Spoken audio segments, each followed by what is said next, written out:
আসসালামু আলাইকুম ওয়া রাহমাতুল্লাহ। পৃথিবীর সকল প্রাণীর জবান থাকলেও মাছের জবান নাই কেন? আর মাছেরা পানিতেই কেন বসবাস করে?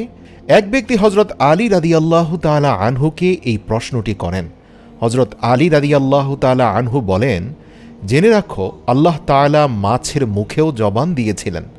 তারা কথা বলতে পারত এবং জমিনে চলাচল করতেও পারত, কিন্তু আফসোস, এই মাছ নিজের উপর জুলুম করেছে, যার ফলে আল্লাহ তাআলা তার থেকে কথা বলার ক্ষমতা কেড়ে নিয়েছেন এবং তারপরে জমিনে চলাচল করার ক্ষমতাও কেড়ে নিয়েছেন। পরিপূর্ণরূপে তাদেরকে শুধুমাত্র এক জলজ প্রাণীতে পরিণত করেছেন। সে আগন্তুক ব্যক্তি জিজ্ঞাসা করল, হে আলী, মাছেরা নিজের উপর কি জুলুম করেছে? হজরত আলী রাদিয়াল্লাহু তাআলা আনহু উত্তর দিলেন, যখন আল্লাহ তাআলা হজরত আদম আলাইহিস সালামকে সৃষ্টি করার পর সমস্ত ফেরেশতাদেরকে নির্দেশ দিলেন যে তোমরা সকলে আদমকে সেজদা করো, সমস্ত ফেরেশতা হজরত আদম আলাইহিস সালামকে সেজদা করল। কিন্তু ইবলিস শয়তান আদম আলাইহিস সালামকে সেজদা করতে অস্বীকৃতি জানালো। ইবলিস আল্লাহ তাআলার হুকুম অমান্য করে বলতে লাগলো, আপনি আমাকে আগুন থেকে তৈরি করেছেন আর আদমকে সামান্য মাটি থেকে, যার ফলে আল্লাহ তাআলা ইবলিস শয়তানকে জান্নাত থেকে বের করে দিলেন। ইবলিস শয়তান জান্নাত থেকে বিতাড়িত হয়ে অভিশপ্ত এবং কুৎসিত রূপে দুনিয়ার জমিনে এসে পড়ল এবং চিৎকার করে জমিনের সমস্ত মাখলুকদেরকে বলতে লাগলো, সাবধান, মানুষ এসে পৃথিবীর বুকে জুলুম অত্যাচার করে বেড়াবে। সেই সময় মাছেরা পানিতে চলাচল করতে পারত এবং জমিনেও চলাচল করতে পারত।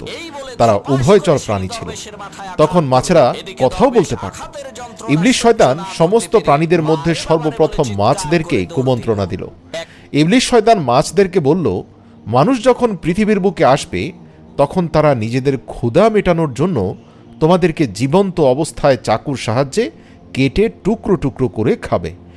মাছরা যখন এই কথা শুনল তখন তারা সমুদ্রের অন্য সমস্ত প্রাণীদেরকে মানুষের ব্যাপারে এই সমস্ত কথা বলে মানুষের বিরুদ্ধে সবাইকে একত্রিত করতে লাগল, যার ফলে আল্লাহ তাআলা মাছদের কথা বলার ক্ষমতা কেড়ে নেন এবং মাছেদের জবান হারা হয়ে যায়। পাশাপাশি আল্লাহ তাআলা মাছদের ব্যাপারে এই বিধান জারি করেন যে কোনো মানুষ মাছদেরকে জবেহ করতে হবে না, তাদেরকে জীবিত অথবা মৃত উভয় অবস্থায় কাটা যাবে। অন্য সকল প্রাণীকে আল্লাহর নাম নিয়ে জবাই করার যে বিধান প্রযোজ্য, সেটা মাছদের ক্ষেত্রে প্রযোজ্য হবে না, কেননা আমি তোমাদের জীবনকে পানির মধ্যে সীমাবদ্ধ করে দেব। মাছদের উদ্দেশ্যে বলা হলো, তোমাদেরকে যখন পানি থেকে উঠানো হবে তোমরা নিজেরাই ছটপট করতে করতে মারা যাবে। এর ফলে যখনই মাছকে পানি থেকে বের করা হয় মাছেরা ছটপট করতে থাকে এবং মাছের দেহের সমস্ত রক্ত এসে তার গলার মধ্যে থাকা একটি বিশেষ গ্রন্থিতে জমা হয়ে যায়। আর এ কারণে মাছকে খাওয়ার জন্য বিশেষ প্রক্রিয়ায় জবাই করার বাধ্যবাধকতা নেই, কেননা ইসলামে জবেহ করার বিধান এই জন্য দেয়া হয়েছে যাতে করে পশুর শরীরের রগের মধ্যে প্রবাহিত সমস্ত রক্ত মাংস থেকে আলাদা হয়ে বের হয়ে যায় এবং মাংসের গুণাগুণ অক্ষুণ্ণ থাকে, জীবাণুমুক্ত থাকে, স্বাস্থ্যকর থাকে। আদম সন্তানের জন্য যেন এই খাবার কোনোভাবে আনহাইজেনিক না হয়, অর্থাৎ অস্বাস্থ্যকর না হয়। আর মাছের ক্ষেত্রে আল্লাহ তাআলার বিধান জারি করা হয়েছে যে যখনই মাছকে পানির ভেতর থেকে উপরে আনা হয় তখন প্রাকৃতিকভাবে মাছ ছটপট করতে করতে মাছের দেহের সমস্ত রক্ত মাছের গলায় থাকা গ্রন্থিতে এসে জমা হয়ে যায় এবং মাছের শরীরের মাংস রক্ত থেকে পবিত্র হয়ে যায়।